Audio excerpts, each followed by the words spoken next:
दोस्तों, हाथ में ये होती है जीवन रेखा, ये होती है मस्तिष्क रेखा, ये होती है हृदय रेखा। हाथ में ये होता है केतु का पर्वत और हाथ में ये होता है शुक्र का पर्वत।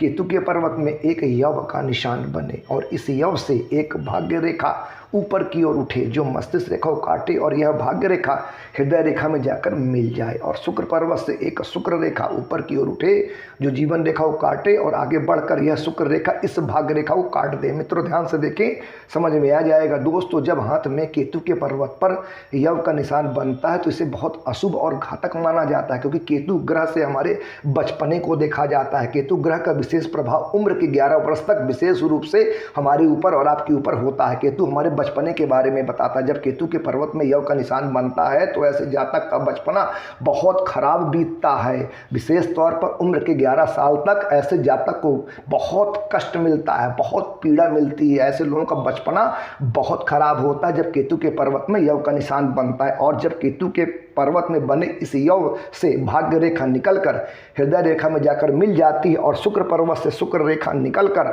भाग्य रेखा को काट देती, तो यह स्पष्ट इस बात का इशारा होता है कि ऐसे जातक को माता पिता भाई बहन का सुख नहीं मिलेगा। ऐसे लोग अनाथ होते हैं।